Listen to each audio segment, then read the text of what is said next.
Okay, so I want to share with you a little bit about the thread. And the thread, you know, a lot of people don't think much about thread, but a manufacturer, a designer, thinks a ton about the thread. And so here's what you watch for, here's what you watch out for. I'm going to share a little bit about thread. Here's how, just to start, I'll go into what thread we use. We use a polyester. I'll tell you right now. We use a polyester thread. And that's one type of thread you can use. There are many threads.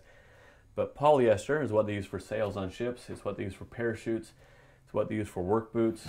Stuff that's in the sun a lot is what they use polyester for. It doesn't deteriorate with the UV rays. And so I guarantee you parachutists do not skimp on thread. So they do it right. And there are different thicknesses. We use a really thick polyester thread because our stuff's in the sun a lot. A lot of people take it out.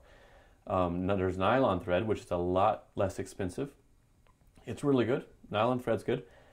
Keep it out of the sun. Nylon deteriorates with UV rays. And then you have cotton, and cotton is really good, depending on its use.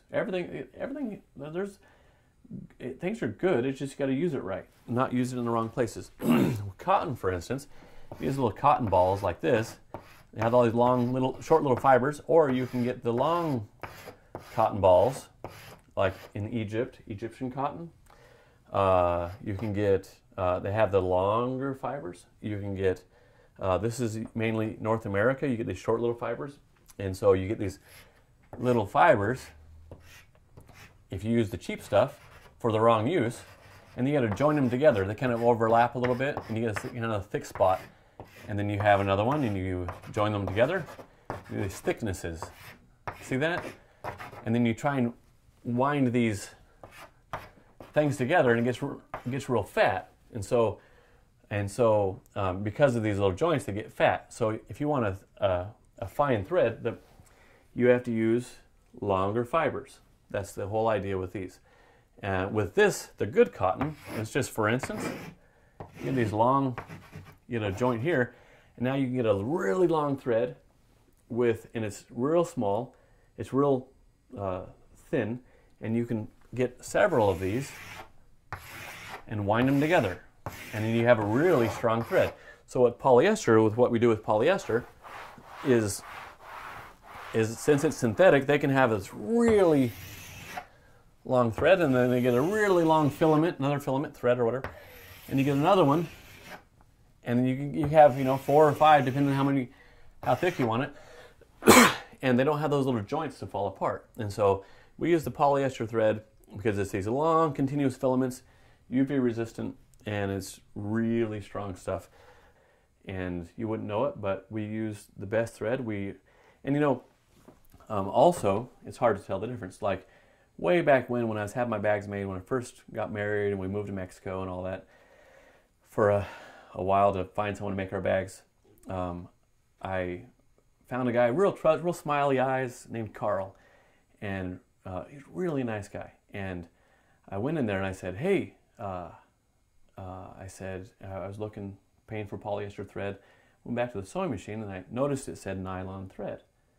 And I said, hey, what's up with the nylon thread? I thought we were using polyester. And he goes, oh, yeah, that's right. Yeah. Hey, you no-gooder, you stop using that nylon thread. Who authorized this? Same color as my polyester thread. And so, but they were charging me for it, but they were using nylon. So, of course, I didn't believe them. So I left, and about 2 days later, I flew back into Mexico, unannounced, walked past, hola, Paco, how you doing? The security guard, walked through the offices, hi, Carl, hey, Mercedes, hey, you guys, and walked on through. Dave, what are you doing here? And I walked straight back to the sewing machines, and sure enough, looked at the cone of thread, lifted it up, nylon. He had put it right back on. And he was charging me for the polyester, but he was using nylon because he was saving a ton of money. And so watch out that you're using polyester instead of nylon, or just make sure that people aren't substituting.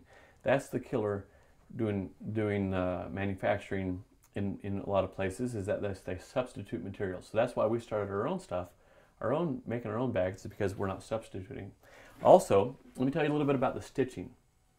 stitching is really important in your bags. You want to make sure, now a sewing machine, I was just talking to some guys in New Zealand, and they said that a sewing machine is a perforation machine. And so you go, tear along the perforated edge, right?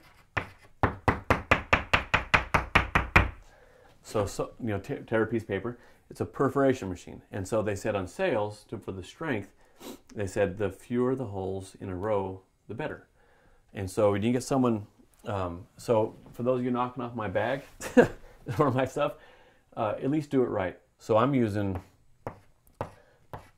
5 stitches an inch, and it's a real good balance between thread and leather, and it's not going to rely too much on either one. So if the thread tears here, when even rocks wear away, so the thread will eventually tear, snag. Eventually, something's going to happen. Even polyester is not fully UV resistant. It's UV resistant. It's not UV proof. So, but it's better than all the rest. Unless you're Rumpelstiltskin and you're using gold, weaving it out of straw. But if you're not him, then use polyester. But we double. So we use 1 stitch mainly for the lining, and then 1 stitch for putting the leather together, and together we have a double stitch.